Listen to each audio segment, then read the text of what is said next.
If y'all want to take literally less than half a bar from all those guard break true combos, y'all gotta tune into this video. Yo, what's up boys, and welcome back to another video, and today we will be discussing a very asked question, alright? What is my kit? A lot of y'all have been asking me, oh, how are you so tanky? How do you eat these hits, man? How do you have so much HP? And today, I'll be getting into my kit, my reasoning for my kit, and why you should run it. So, before I get into my reasoning, let me just show y'all the kit real quick, alright? So, as you can see, we have 580 HP, 50 Fizz, and obviously we got my Elemental down here, 45 against Ice, 44 against Shadow, 44 against Metal, etc, etc. But, the main things we're going to be talking about is why I went this combination, okay? If y'all couldn't tell, I actually went a mix. I went mixture of Fizz and mixture of HP, okay? This is a very important thing to do, and in my opinion, I think Fizz combined with health is the strongest thing in the game. In my opinion, I think Fizz is important because weapons in the game deal way too much damage, alright? Some weapons are dealing crazy amounts of damage, including the build I'm on right now is a high damage based weapon, okay? And you want to be able to resist those builds, those Silent Heart builds, those attunementless mediums, but physical also defends against monsters. If you guys didn't know, some mantras are physical damage instead of elemental. So you will be resisting not only the physical weapons that deal a ton of damage, but some of those mantras as well that instead do physical damage. However, you can't just pour everything into your Fizz because there is a large curve and you will not be getting good value out of it. The reason for this is because you need to have enough HP to the point where your Fizz becomes important enough, okay? If you don't have enough HP, your resistance will not be resisting as much compared to if you have a mixture of both. That resistance becomes much more valuable and it actually matters. So that's why, in my opinion, I think health is actually the most important in the entire game, but the combination of health plus physical is the best thing in the game, and I would recommend it on every single build for those reasons I said. Now, let's go ahead and sit down here and actually take a look at my equipment, okay? And obviously, these equipments are the best thing in the game, and my pips are absolutely perfect and godly. So first, let's take a look at my Bastions, okay? This is my chest plate. Bastions of Enemy is the best thing in the game. You want it because it has an extra +1 posture compared to Diver's Light Plate. And as you guys can see, I have 21 HP, 16 Fizz, okay? I'll put the pips on the right side of the screen right now, but the reason why I went this is because I went all for legendary pips into physical and the leftover rare pips into HP. My reasoning for this is because if you take a look at the rare pip for physical, it is 2 Fizz, right? When you bump up from 2 Fizz to the legendary pip, which is 4 Fizz, you're gaining a +2 physical, okay? That's a absolute value right there. But when you're going from a rare pip in HP to a legendary pip in HP, you're only gaining +1 HP. So you guys tell me, man, +1 HP or +2 physical? In my opinion, +2 physical is way more valuable, even with the curve taking effect. You're still gaining much more value in total by taking that +2 Fizz compared to that +1 HP. And that's why, in my opinion, make sure to go all legendary pips into Fizz and the following rare pips into HP to maximize your profits.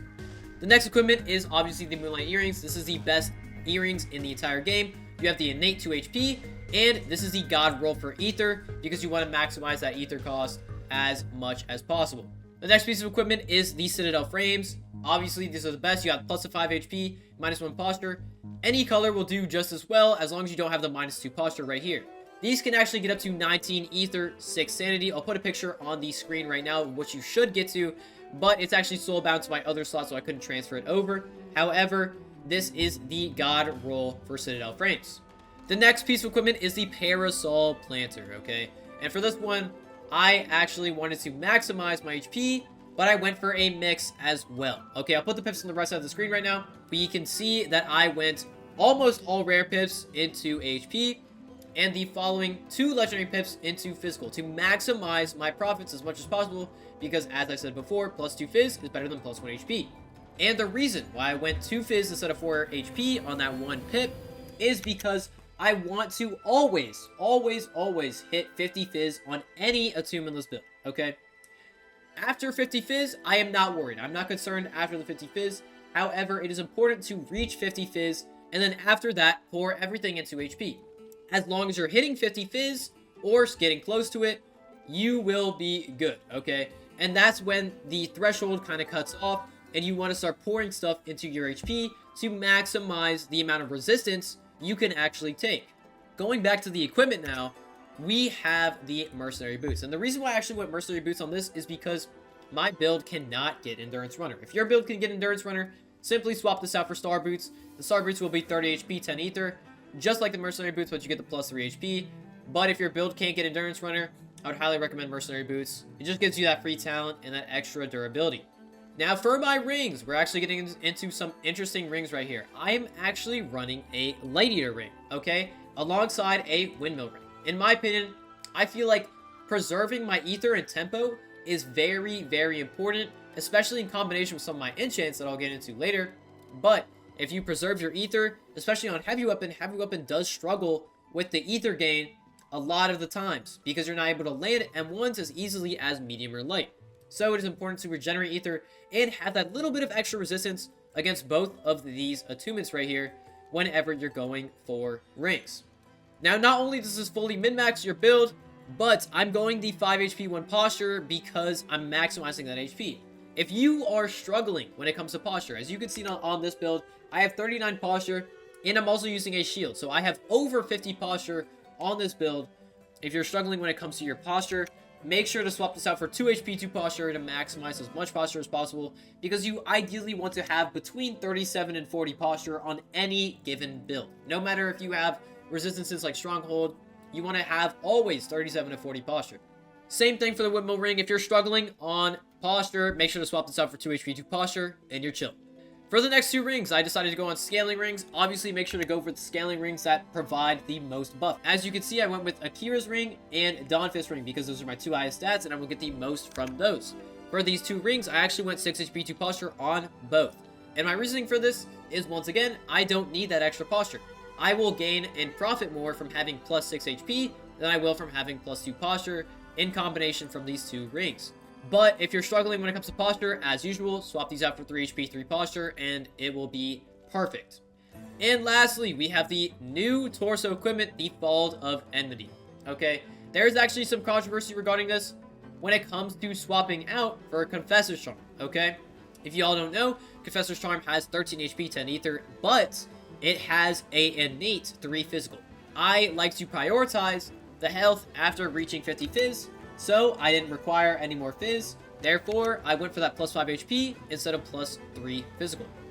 And lastly, before I get into my enchants, we're going to go over armor, okay? Armor is very important when it comes to your build. For example, on heavy, you struggle a lot against Iron Sting and Ice users. Therefore, I am using Ignition Deep Delver to provide me that resistance, okay? Ice is probably the most used attunement in Chime right now, which makes Ignition Deep Delver a top tier schematic to be making if you're struggling against Ice users or if you're fighting Ice a bunch of times. For example, if you're struggling against a Shadow build or Shadow full counters you, try out Black Diver. The 20% extra resistance that Black Diver gives will very, very help out and increase your survivability against those type of builds.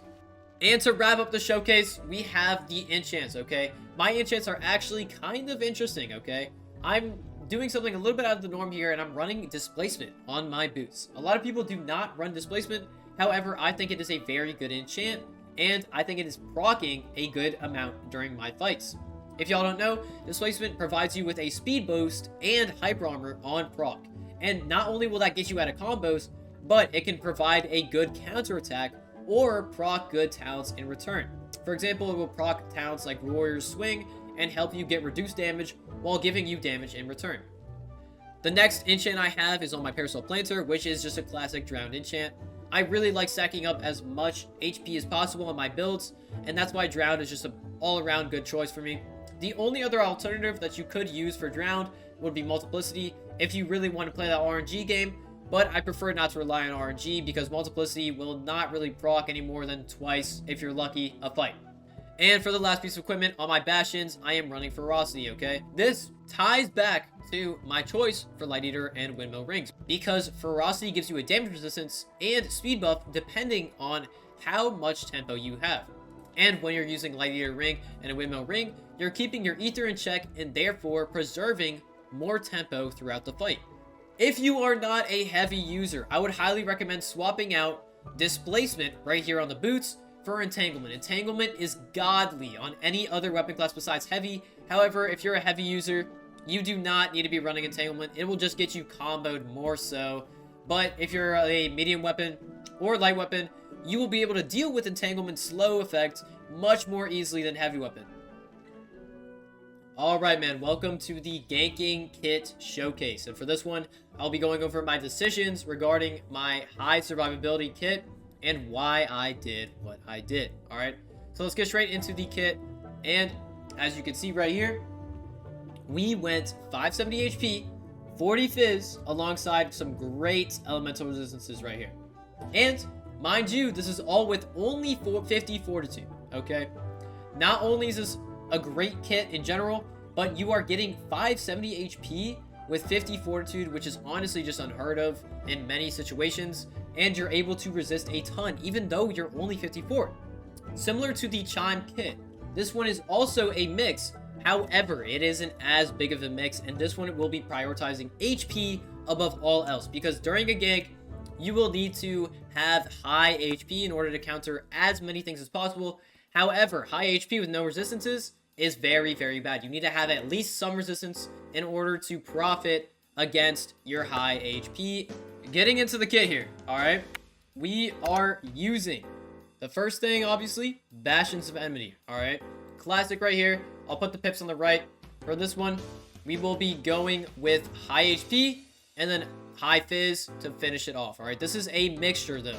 If you look at the pips, we are going all rare pips into HP as usual to maximize our profits, and we're actually splitting half and half HP and Fizz for the 4 legendary pips. And the reason why you're splitting half and half is because, like I said before, this is not a mixture. You're maximizing HP but also trying to develop good Fizz as well, because I know y'all have fought those annoying Silent Heart builds or the people that just do a ton of damage like myself, and you need to be able to counter those with a good amount of resistance, at least 40 Fizz if you can get up there.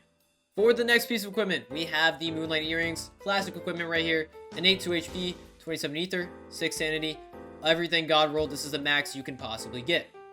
Onto the Citadel Frames, we have 5 HP, -1 Posture, but this is the max you could possibly get, 19 Ether, 6 Sanity, okay? And finally, for the most important part of the kit, I actually have a God roll Knight's Helm, alright? The reason why I'm using Knight's Helm over Con Helm or another helmet just like those is because Posture is not necessary, okay?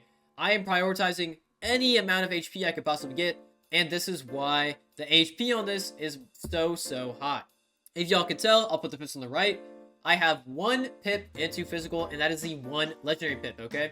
As I said before, 2 Fizz is better than 1 HP, okay? When you're going from 4 HP to 5 HP for the legendary HP pip, you're only getting plus 1 HP. But when you're going from 2 Fizz to 4 Fizz, you're getting plus 2 Fizz. And that is objectively much better. That's why you don't want to go full HP on some of these equipments. And for the last core equipment, we're going Star Boots. Obviously, 30 HP, 10 Ether, classic equipment right here. Everyone should have these by now, and it is a great addition to the health. Moving on to the rings, we are once again using 6 HP to Posture, because Posture is not important in ganks, okay? You will be relying on your parrying skills or taking the damage more than Posture, okay? That's why it's important to not go 3 HP through Posture. Same thing on the Maestro ring. You're getting 6 HP to Posture on another scaling ring, just like I said with the Prophets ring. Moving on to the other miscellaneous rings, we have the Freestyler Band. I just like to use this because it creates weird anims and will honestly let you move really quickly in the water as long as you're out of combat, and will help you catch those runners that try to run away from you in the water. The last ring I have is an Ishin's ring, okay? I just like to personally use an Ishin's ring because I'm very confident in my parrying ability, and I think an Ishin's ring is an amazing tool. It allows you to quick drop people crazy quick, and will buff your damage by several percentiles, okay?